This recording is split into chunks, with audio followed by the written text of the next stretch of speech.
Good morning students. मैं Renu Chaudhary, lecturer diet Jhansi से। Science में आज का हमारा टॉपिक है परमाणुवीय संरचना। परमाणु की संरचना जानने से पहले हमें परमाणु क्या होता है यह पता होना चाहिए। इससे पहले आपको यह ज्ञात होगा कि तत्व और यौगिक क्या होते हैं। इंग्लिश में हम तत्व को कहते हैं एलिमेंट्स और यौगिक को कहते हैं कंपाउंड्स। हमारे आसपास कई तत्व हैं जैसे कार्बन, हाइड्रोजन, ऑक्सीजन। यह सब तत्व पदार्थ के रूप में हमारे आसपास पाए जाते हैं। वह पदार्थ ठोस भी हो सकता है, द्रव भी हो सकता है और गैस भी हो सकता है। यह सब पदार्थ में जो सबसे छोटी इकाई होती है वह परमाणु कहलाती है। तो इसकी परिभाषा क्या होगी?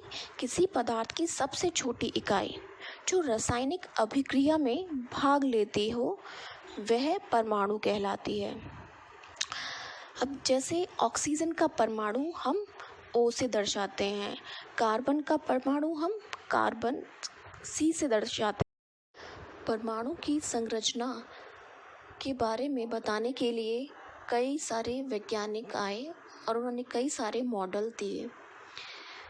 20वीं सदी के पूर्व जॉन डाल्टन के सिद्धांत के अनुसार परमाणु अविभाज्य था, परंतु उसके बाद भिन्न भिन्न परमाणु के मॉडल आए जैसे कि थॉमसन मॉडल जो 1903 में आया, रदरफोर्ड मॉडल जो 1911 में आया, नील्स बोर का मॉडल जो कि 1913 में आया।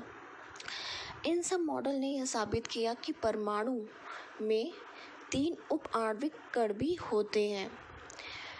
तो हम कह सकते हैं कि जॉन डाल्टन का यह सिद्धांत कि परमाणु अविभाज्य है वो गलत साबित होता है। परमाणु 3 स्थायी कणों से मिलकर बनता है। इलेक्ट्रॉन, प्रोटॉन और न्यूट्रॉन। इलेक्ट्रॉन का सिंबल है, प्रतीक है E-, प्रोटॉन का प्रतीक है P+ और न्यूट्रॉन को हम N से दर्शाते हैं। इलेक्ट्रॉन की खोज J.J. थॉमसन ने की थी। प्रोटॉन की खोज का श्रेय 2 वैज्ञानिकों को जाता है, क्योंकि यूजिन गोल्डस्टीन ने एनोड रे एक्सपेरिमेंट किया जिससे यह पता चला कि परमाणु के अंदर कोई धनात्मक कण होता है, पॉजिटिव पार्टिकल होता है। बाद में वैज्ञानिक अर्नेस्ट रदरफोर्ड ने यह खोजा कि हर परमाणु के अंदर एक धनात्मक कण होता है, पॉजिटिव पार्टिकल होता है, और उसने उस धनात्मक कण को प्रोटॉन का नाम दिया। इसलिए अगर एग्जाम्स में आता है तो आपको अर्नेस्ट रदरफोर्ड पे टिक करना है। वैसे तो इस तरह का क्वेश्चन नहीं देते हैं जिसमें कंफ्यूजन क्रिएट हो बच्चों के लिए, तो आपको या तो रदरफोर्ड ऑप्शन ही दिया जाएगा अगर क्वेश्चन दिया जाता है तो, और या फिर सिर्फ गोल्डस्टीन का ऑप्शन दिया जाएगा। अगर मान लीजिए आपको दोनों ऑप्शन दिए जाते हैं तो अगर आपको क्वेश्चन ध्यान से पढ़ना पड़ेगा कि उसमें डिस्कवरी के बारे में पूछा कि डिस्कवरी किसने की या फिर किसने पता लगाया कि प्रोटॉन क्या होते हैं, तो आप रदरफोर्ड का नाम पर टिक करेंगे। इलेक्ट्रॉन, प्रोटॉन और न्यूट्रॉन यह 3 स्थायी कण के अलावा एक परमाणु से कई अस्थायी कण भी निकलते हैं। इलेक्ट्रॉन हम पढ़ चुके हैं। इलेक्ट्रॉन का सिंबल हम E- या β- या सिर्फ E से शो कर सकते हैं, बता सकते हैं। इलेक्ट्रॉन के अलावा आप प्रोटॉन पढ़ चुके हैं। प्रोटॉन को P से डिनोट करते हैं, दर्शाते हैं। न्यूट्रॉन को N से दर्शाते हैं। तो इन स्थायी कणों के अलावा जो दूसरे अस्थायी कण निकलते हैं, नॉन परमानेंट पार्टिकल्स निकलते हैं, वो हो सकता है पॉजिट्रॉन निकले, जिसका सिंबल इलेक्ट्रॉन के जस्ट अपोजिट होता है। हम इलेक्ट्रॉन को ई नेगेटिव से शो कर रहे हैं तो पॉजिट्रॉन को ई प्लस से शो करते हैं, ऐसे ही, या फिर बीटा पॉजिटिव से शो करते हैं, या फिर हम ई का, क्योंकि इलेक्ट्रॉन का एंटी है पॉजिट्रॉन, इसलिए या फिर ई के ऊपर बार लगा देते हैं। अब नेक्स्ट है प्रोटॉन का एंटी प्रोटॉन। प्रोटॉन का अपोजिट हो गया एंटी प्रोटॉन, जिसको हम पी बार से शो करेंगे। न्यूट्रॉन का जो एंटी पार्टिकल है वह है एंटी न्यूट्रॉन, तो उसको हम एन बार से शो करेंगे। तो अपोजिट पार्टिकल शो करने के लिए हम उस पर बार लगा दे रहे हैं। तो ये सब क्या है, नॉन परमानेंट पार्टिकल्स हैं। किसी परमाणु में से कोई पार्टिकल निकलता है बम्बारी करने पर, और किसी एटम से कोई दूसरा पार्टिकल निकल सकता है। इसके अलावा न्यूट्रिनो भी है। न्यूट्रिनो को न्यू से शो करते हैं, न्यू से शो करते हैं। इसका सिंबल हमें एग्जैक्ट वी की तरह नहीं होना होता, हमें थोड़ा बेंट करना पड़ता है, थोड़ा मोड़ना पड़ता है। एंटी न्यूट्रिनो को हम किससे शो कर रहे हैं, न्यू बार से शो कर रहे हैं, क्योंकि वो एंटी पार्टिकल है न्यूट्रिनो का। तो यह सब क्या है, इसमें आप परमानेंट पार्टिकल और नॉन परमानेंट पार्टिकल दोनों देख रहे हैं। तो जो साइंटिस्ट जॉन डाल्टन ने कहा था कि जो परमाणु है वह अविभाज्य है, वह गलत साबित हुआ। बाद में यह पता लगा कि परमाणु के अंदर भी सब एटॉमिक पार्टिकल्स मतलब उप आणविक कण होते हैं, जो कि हैं इलेक्ट्रॉन, प्रोटॉन और न्यूट्रॉन।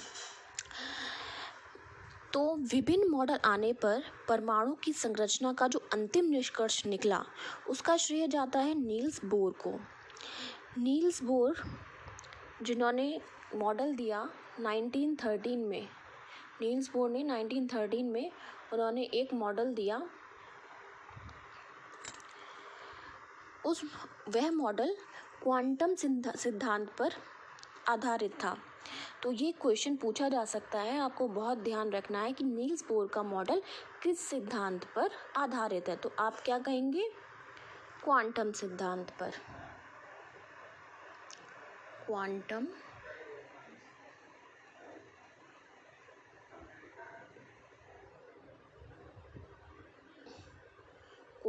सिद्धांत पर। तो क्वांटम सिद्धांत पर नील्स बोर का मॉडल आधारित है। तो नील्स बोर का जो मॉडल था वह फाइनली उससे यह पता चला कि जो परमाणु होता है उसके केंद्रीय भाग में छोटा सा धनात्मक आवेश वाला नाभिक होता है। सेंटर में, परमाणु के मध्य में केंद्रीय भाग में क्या होता है, नाभिक।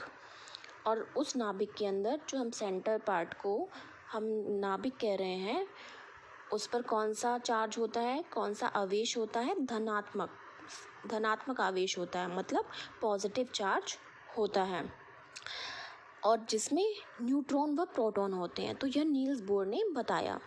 इसके अलावा उन्होंने क्या बताया कि न्यूट्रॉन और प्रोटॉन सेंटर में होते हैं, नाभिक में होते हैं, तथा उसके चारों ओर वृत्ताकार कक्षा में निरंतर तेज गति से इलेक्ट्रॉन चक्कर लगाते हैं। तो उन्होंने यह बताया कि जो इलेक्ट्रॉन है, प्रोटॉन है और न्यूट्रॉन है, वो एक परमाणु की संरचना में कहाँ पर होते हैं।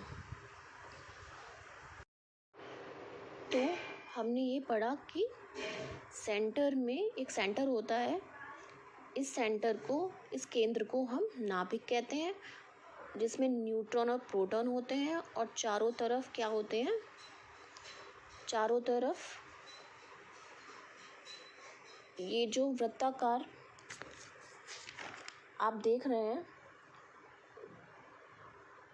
इसमें क्या होंगे, ये वृत्ताकार कक्षा बोलते हैं ना, ऑर्बिट्स कहते हैं इंग्लिश में, इनमें इलेक्ट्रॉन्स पाए जाते हैं। तो इलेक्ट्रॉन्स इनमें घूमते रहेंगे, इन कक्षाओं में घूमते रहेंगे, और न्यूट्रॉन प्रोटॉन सेंटर में होंगे, नाभिक में। तो कुछ इस तरह का स्ट्रक्चर नील्स बोर ने बताया। अब ये जो उप आणविक कण है, इलेक्ट्रॉन, प्रोटॉन, न्यूट्रॉन, इनके बारे में और क्या बताया गया कि जो इलेक्ट्रॉन है उस पर आवेश कितना होता है, -1 होता है। और प्रोटॉन पर +1 होता है। इलेक्ट्रॉन पर -1 चार्ज होगा, आवेश होगा, प्रोटॉन पे +1 चार्ज होगा, धनात्मक साइन होगा। न्यूट्रॉन पे कोई चार्ज नहीं होता है, कोई आवेश नहीं होता है, इसलिए हमने न्यूट्रॉन का आवेश 0 लिखा है। तो आवेश, ये चार्ज जो है आप देख रहे हैं, ये चार्ज है रिलेटिव चार्ज। कहने का मतलब है हमने आपस में इनको कंपेयर करके हमने जो चार्ज निकाला है मोटे तौर पर वह -1 या +1 हम उसे कहते हैं और 0 कहते हैं। लेकिन अगर हम एग्जैक्ट इनका चार्ज बताएंगे तो इलेक्ट्रॉन पे जो चार्ज होगा वह होता है -1.6 × 10⁻⁻19 कूलाम। तो यह हमें पता है कूलाम क्या है। कूलाम है चार्ज की यूनिट, आवेश की इकाई कूलाम है। जैसे द्रव्यमान की इकाई किलोग्राम होती है, इसी तरह आवेश की इकाई को कूलाम कहते हैं। तो इलेक्ट्रॉन का जो आवेश है कूलाम्स में वो कितना है, -1.6 × 10⁻⁻19। ऐसे ही प्रोटॉन का जो चार्ज है वह इलेक्ट्रॉन के चार्ज के बराबर होता है, आवेश के बराबर होता है, लेकिन उसमें पॉजिटिव साइन आगे लग जाएगा। चार्ज, क्योंकि हमें पता है प्रोटॉन पे प्लस चार्ज होता है, इलेक्ट्रॉन पे नेगेटिव चार्ज होता है, लेकिन चार्ज की जो क्वांटिटी है, वैल्यू है, वो सेम है। और न्यूट्रॉन पे कोई चार्ज होता ही नहीं है, तो वह कूलाम में भी कितना होगा, 0 कूलाम। अब अगर बात करें द्रव्यमान की, मास की, तो मास, इलेक्ट्रॉन का जो मास होता है वो होता है किलोग्राम्स में 9.1 × 10⁻⁻31। और प्रोटॉन पे कितना मास होता है, 1.67 × 10⁻⁻27। न्यूट्रॉन पे और प्रोटॉन पे सेम, लगभग सेम द्रव्यमान होता है, सेम मास होता है। तो ये समान द्रव्यमान जो होता है, अगर देखा जाए एग्जैक्टली अगर हम बात करेंगे तो जो न्यूट्रॉन है वो प्रोटॉन से थोड़ा हैवी होता है, भारी होता है, क्योंकि पूरी वैल्यू देखेंगे अगर आप इसकी 1.67, आगे प्रोटॉन की वैल्यू तो लो होती है और न्यूट्रॉन की 1.6749 थोड़ी हैवी होती है प्रोटॉन से।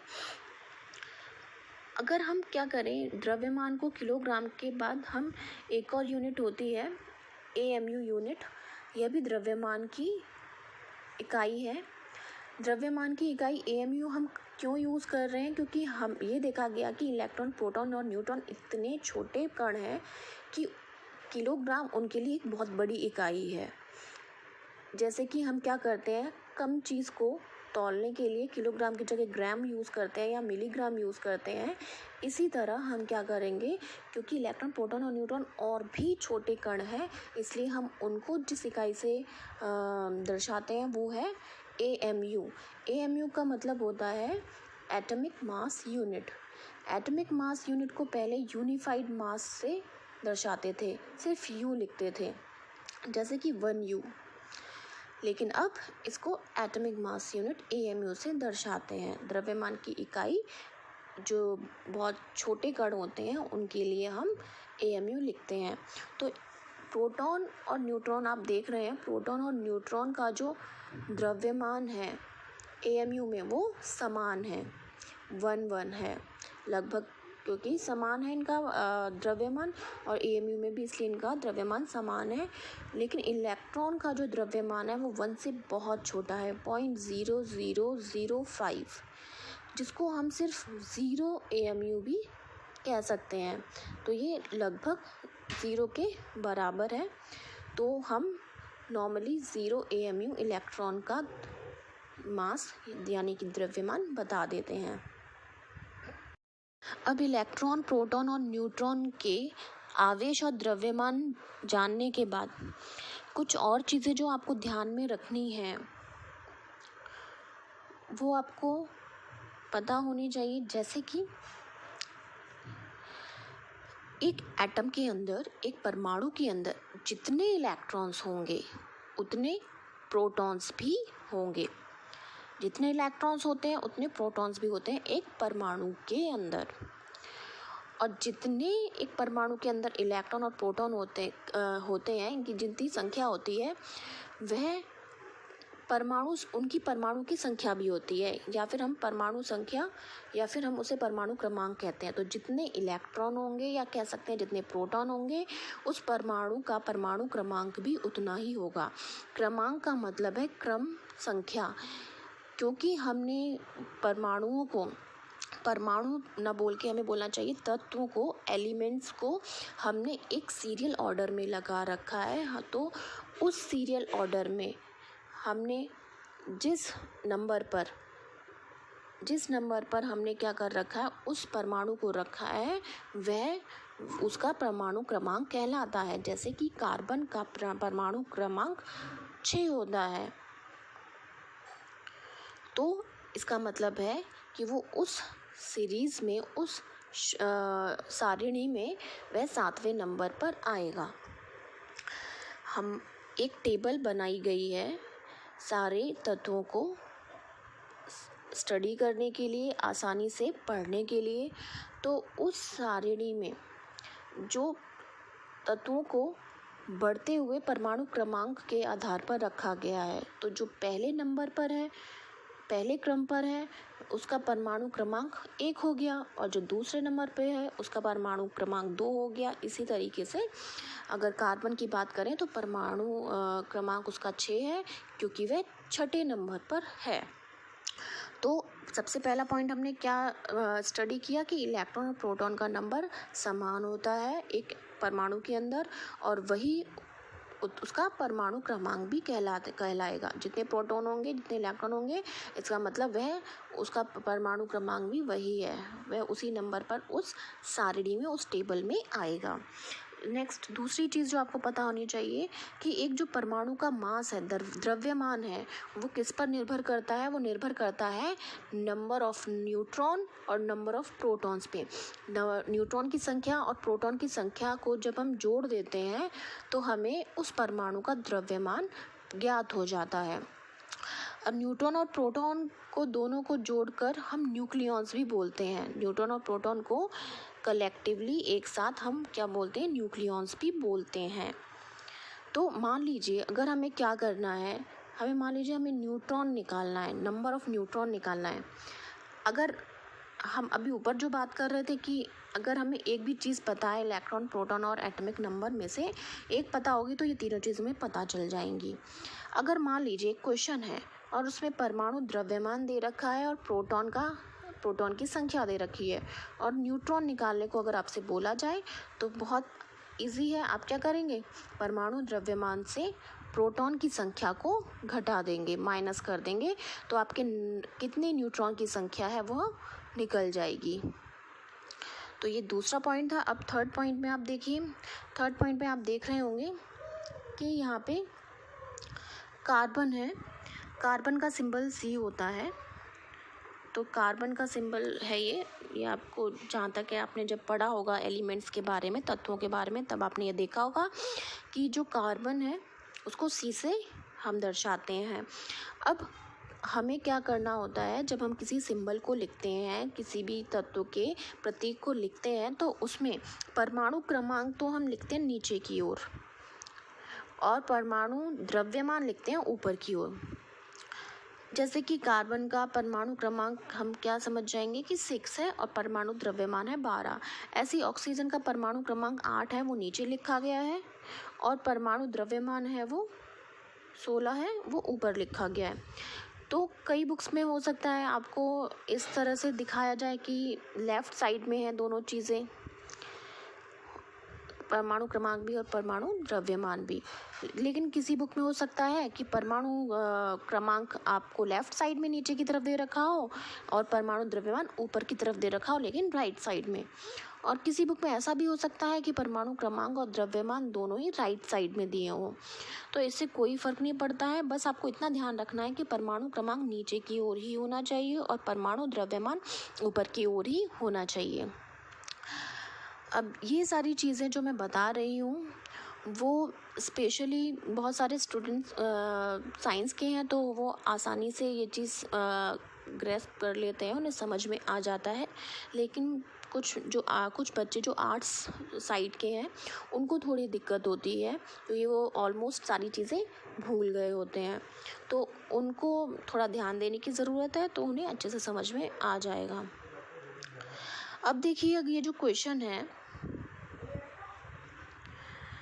ये क्वेश्चन आप देख रहे हैं, इसमें एक क्वेश्चन आपको ये करना है। इसमें बताया गया है कि फॉस्फोरस है, और फॉस्फोरस का इसमें परमाणु क्रमांक भी दिखा रखा है और परमाणु द्रव्यमान भी दिखा रखा है।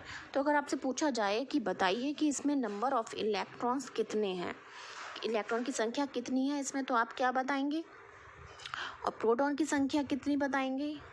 इलेक्ट्रॉन कितने हैं, प्रोटॉन कितने हैं, और न्यूट्रॉन कैसे निकालते हैं, मैंने अभी आपको ऊपर बताया। तो ये आपके लिए क्वेश्चन है, कमेंट बॉक्स में लिखिए अपना आंसर, मैं देख लूँगी, आई विल चेक दैट। परमाणु की संरचना में आगे बढ़ने से पहले आपको ये टेबल याद कर लेनी चाहिए, जो कि आपके लिए बहुत बेनिफिशियल रहेगी। इस टेबल में कुछ तत्व दे रखे हैं, एलिमेंट्स दे रखे हैं 1 से लेकर 20 तक सीरियल ऑर्डर में। तो आपको क्या करना है, आपको इनको इसी ऑर्डर में याद करना है। जिनको याद है वो बहुत अच्छा है, जिनको याद नहीं है उन्हें क्या करना है, hydrogen, helium, lithium, beryllium, boron, carbon, nitrogen, oxygen, fluorine, neon, इसी तरह 20 तक ऑर्डर में, इसी ऑर्डर में आपको याद करने हैं। अगर आपसे एक साथ याद नहीं होते तो पहले आप 5 याद करिए, देन नेक्स्ट 5 याद करिए, फिर 10 के बाद फिर नेक्स्ट 5 याद कर लीजिए 11 to 15 तक, देन अगेन आप 16 to 20 नेक्स्ट 5 याद कर लीजिए। तो आपको थोड़ा थोड़ा करके याद हो जाएगा। तो जब आपको हाइड्रोजन, हीलियम, लिथियम इस तरीके से आपको 20 तक याद हो जाएंगे सीरियल ऑर्डर में, तो आपको ईज़िली ये भी पता चल जाएगा कि कौन सा एलिमेंट, कौन सा तत्व किस परमाणु क्रमांक किस क्रमांक पर आता है और उसकी परमाणु संख्या क्या है, मतलब एटॉमिक नंबर क्या है। क्योंकि जो उसका सीरियल ऑर्डर है वही उसका एटॉमिक नंबर होगा, परमाणु क्रमांक होगा। तो जब आप परमाणु क्रमांक या कहते हैं परमाणु संख्या सीख लेंगे, परमाणु संख्या सीखने पर आपको परमाणु द्रव्यमान का अपने आप ही परमाणु द्रव्यमान आपको अपने आप ही याद हो जाएगा। अब देखिए, इसमें मान लीजिए आपने क्या करा, आपने ये सारे एटॉमिक नंबर मीन्स परमाणु संख्या याद कर ली। अब बात आती है एटॉमिक मास याद करने की, मीन्स परमाणु द्रव्यमान याद करने की बारी आती है। तो अब ये परमाणु द्रव्यमान आपको कैसे याद करने हैं, बहुत इजी हो जाएगा अगर आपने एक बार एटॉमिक नंबर याद कर लिए। सबसे पहले हम इस कॉलम में देखते हैं 11 से लेकर 20 तक। अब देखिए सोडियम है, सबसे पहले सोडियम जिसका एटॉमिक नंबर होता है 11, यह 11 नंबर पर आता है सीरियल ऑर्डर में। इसका परमाणु क्रमांक सोडियम का कितना है, 11 है। तो आप कैसे याद करेंगे 11 से 20 तक एटॉमिक मास कैसे लर्न करेंगे, बहुत इजी है। आपको एक ट्रिक याद रखनी है कि आपको एटॉमिक नंबर का डबल और कभी डबल+1 करना पड़ेगा बस। अब जैसे कि सोडियम के केस में क्या शुरू हो रहा है, डबल+1 मीन्स 11 का डबल क्या होता है 22, और 22 में +1 करा तो आपका आ गया 23। तो सोडियम का एटॉमिक मास निकालने के लिए आपने एटॉमिक नंबर में डबल+1 कर दिया। इसके बाद फिर फॉलो करेंगे आप डबल, फिर डबल+1, फिर डबल, फिर डबल+1, फिर डबल। आपको इसी तरह फॉलो करना है और आप ऑटोमेटिकली एटॉमिक नंबर से एटॉमिक मास निकाल लेंगे। अब जैसे मैग्नीशियम 12 है, तो उसमें अब आपको क्या करना है, डबल करना है। तो 12 का डबल क्या हो गया 24। नाउ 13 पे है एल्यूमिनियम। एल्यूमिनियम अब आपको फिर डबल+1 करना है। अब 13 का डबल होता है 26, 26 में +1 किया तो 27 आया, तो एटॉमिक मास एल्यूमिनियम का हो गया 27।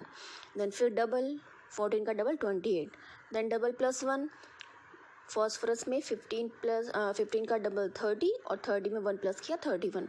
फिर 16 का डबल करना है 32।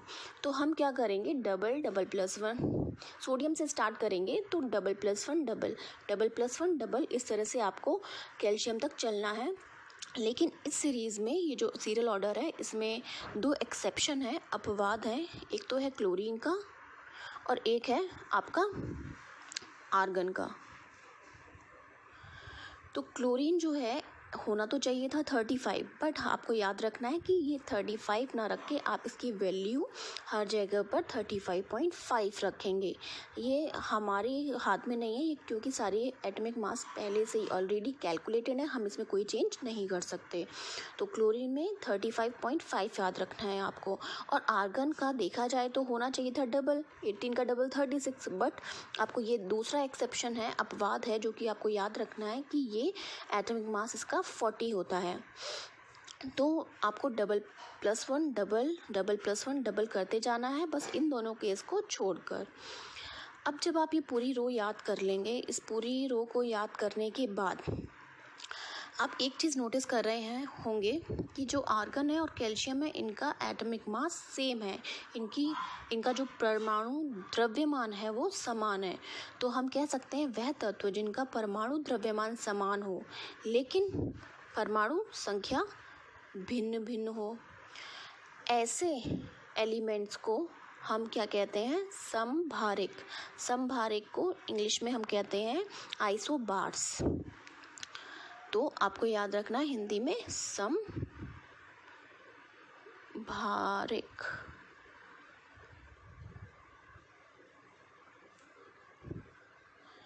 तो समभारिक आपको याद रखना है। अब इसके बाद आ जाते हैं हम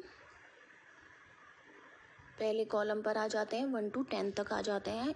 तो इतना याद करने के बाद अब आपको एटॉमिक मास याद करने हैं 1 to 10 के। इसमें डबल +1 डबल नहीं काम करेगा, इसमें आपको याद रखना है कि 1 से लेकर 10 तक आपको सबका डबल करना है। लेकिन इसमें भी कुछ एक्सेप्शंस रहेंगे, जैसे कि आपको एक एक्सेप्शन याद रखना है। किस किस का याद रखना है, एक तो ये आपको 3 से लेकर 5 तक, 3 से लेकर 3, 4, 5 इनका क्या है, डबल ना होने की बजाय डबल +1 है। तो 3 का डबल 6 होता है पर 7 है +1 करके।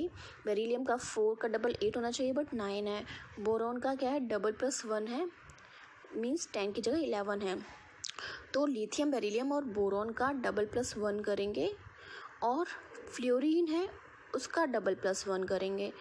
इन 4 का डबल +1 करना है और सबका डबल करना है। अब एक और अपवाद है, वो है हाइड्रोजन। हाइड्रोजन का एटॉमिक मास याद करना बहुत आसान रहेगा क्योंकि इसका एटॉमिक नंबर भी 1 है और एटॉमिक मास भी 1 है। तो ये पूरी रो आपको ऐसे याद रखनी है कि आपको ये 3, 4 और 5 नंबर पर जो एटॉमिक नंबर आ रहे हैं उनमें डबल +1 करके एटॉमिक मास निकालना है और आपका फ्लोरीन में डबल +1 करके एटॉमिक मास निकालना है। इसके अलावा हाइड्रोजन को और छोड़कर सब में डबल कर देना है। तो आप जब ये चार्ट याद कर लेंगे तब आपके लिए केमिस्ट्री और इजी हो जाएगी। परमाणु संख्या याद करने के बाद आपको परमाणु की संरचना के लिए जो चित्र बनाए जाते हैं वह बनाना बहुत इजी हो जाएगा। अब जैसे आपको क्वेश्चन में दिया सोडियम परमाणु की संरचना बताइए, तो हम नील बोर के सिद्धांत के अनुसार उसका चित्र अगर बनाएंगे, जिसमें उन्होंने बताया था कि किसी परमाणु के केंद्र में, सेंटर में नाभिक होता है, न्यूक्लियस होता है और चारों तरफ कक्षाएं होती हैं, वृत्ताकार कक्षाएं जिनमें इलेक्ट्रॉन्स घूमते हैं। उन्होंने एक फॉर्मूला और बताया था, एक सूत्र बताया था 2n²। 2n² जो रूल है वह क्या बताता है कि किसी कक्षा में कितने इलेक्ट्रॉन्स चक्कर लगाएंगे। मान लीजिए कक्षा है पहली कक्षा, हम पहली कक्षा को K नाम देते हैं और दूसरी कक्षा को L कहा जाता है तीसरी कक्षा को m कहा जाता है, तो हमने यहाँ पर इसलिए KLM लिखा है। तो उन्होंने बताया कि अगर हम 2n² को फॉलो करते हैं, इस रूल को फॉलो करते हैं अगर हम, तो हमें n की वैल्यू क्या है, n का मान हमें क्या रखना है, वो डिपेंड करता है, निर्भर करता है कि हम किस कक्षा की बात कर रहे हैं। अगर हम पहली कक्षा की बात कर रहे हैं, K शेल की बात कर रहे हैं, तो हम n की वैल्यू 1 रखेंगे। अगर हम दूसरी कक्षा की बात कर रहे हैं तो हम n की वैल्यू 2 रखेंगे। अगर तीसरी कक्षा की बात कर रहे हैं तो हमें n का मान 3 रखना है, और अगर चौथी कक्षा की बात करें तो n का मान 4 रखना है। तो जब हम 2n² सूत्र में n की वैल्यू पुट करेंगे तो हमारा आंसर जो निकल के आ रहे हैं वो आपके सामने है 2, देन 8, फिर 18 है और लास्ट में है 32। तो इसके अकॉर्डिंग ये सूत्र यह बताता है कि पहली कक्षा में 2 से ज़्यादा इलेक्ट्रॉन्स नहीं आ सकते, और दूसरी कक्षा में 8 से ज़्यादा इलेक्ट्रॉन नहीं आ सकते, और तीसरी कक्षा में 18 से ज़्यादा इलेक्ट्रॉन नहीं आ सकते, और फोर्थ में 32 से ज़्यादा इलेक्ट्रॉन्स नहीं आ सकते, और ये इसी तरह चलता रहता है। अब अगर हम बात करें सोडियम परमाणु की, तो इसमें कितने इलेक्ट्रॉन्स हैं, 11 इलेक्ट्रॉन्स हैं। तो इन 11 इलेक्ट्रॉन्स में अगर हम 2n² सूत्र को ध्यान में रखें तो K कक्षा में आएंगे 2 इलेक्ट्रॉन, L कक्षा में आएंगे 8 इलेक्ट्रॉन, और M कक्षा में आएंगे 1 इलेक्ट्रॉन। क्योंकि हमने अभी पढ़ा कि पहले K शेल में K कक्षा में 2 से ज़्यादा इलेक्ट्रॉन नहीं आ सकते, दूसरी में 8 से ज़्यादा इलेक्ट्रॉन नहीं आ सकते, और तीसरी में 18 से ज़्यादा इलेक्ट्रॉन नहीं आ सकते, लेकिन सिर्फ हमारे पास 11 इलेक्ट्रॉन है। तो 2 + 8 + 1 टोटल हो गया आपका 11। तो ये 11 इलेक्ट्रॉन्स हमें इस तरह तीनों कक्षाओं में बांटने थे, डिस्ट्रीब्यूट करने थे। इसके बाद बात आती है, नेक्स्ट आता है कैल्शियम। अगर मान लीजिए आपको कैल्शियम की परमाणु संरचना बताने को कहा जाए, तो आप कैल्शियम का सिंबल क्योंकि Ca होता है तो हमने ये Ca लिखा हुआ है फ़िलहाल कैल्शियम को। तो इस पर 20 इलेक्ट्रॉन्स हैं, तो 20 इलेक्ट्रॉन्स को हम अलग अलग कक्षाओं में कैसे बांटेंगे ये हमें देखना है। तो 20 इलेक्ट्रॉन्स में से हम पहले में 2 से ज़्यादा इलेक्ट्रॉन नहीं रख सकते, तो पहले में 2, दूसरे में 8, फिर तीसरे में हम 18 से ज़्यादा नहीं रखते, लेकिन अब तीसरी कक्षा में 18 से ज़्यादा इलेक्ट्रॉन नहीं आ सकते, और हमारे पास इलेक्ट्रॉन कितने बचे हैं, तो 2 + 8 10 इलेक्ट्रॉन तो ये हो गए, 10 इलेक्ट्रॉन्स ये हैं, 10 इलेक्ट्रॉन और बचे हैं।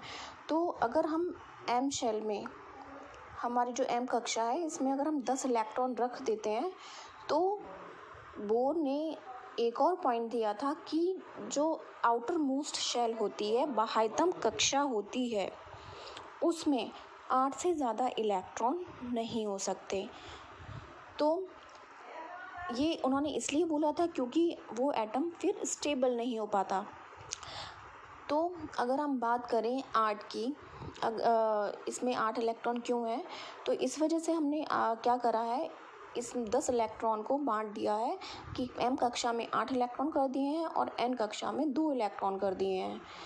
क्योंकि हमारे जो 10 इलेक्ट्रॉन हैं उनको हम M में नहीं रख सकते, इसलिए हम क्या कर सकते हैं, आउटर मोस्ट शेल की जगह जो सेकंड आउटर मोस्ट शेल है दूसरे नंबर पर, जैसे कि M है, तो M second outermost shell है, और इसमें क्या होगा, इसमें हम 8 इलेक्ट्रॉन अगर रख देते हैं तो हमारी ये प्रॉब्लम सॉर्ट आउट हो जाएगी। तो कैल्शियम का जो एटॉमिक स्ट्रक्चर बनेगा वो बनेगा 2882 इलेक्ट्रॉन से।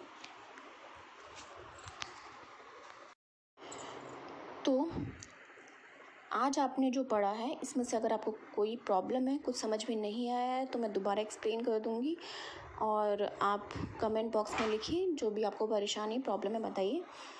इसके अलावा आज का वीडियो मैं यहीं पे एंड करती हूँ।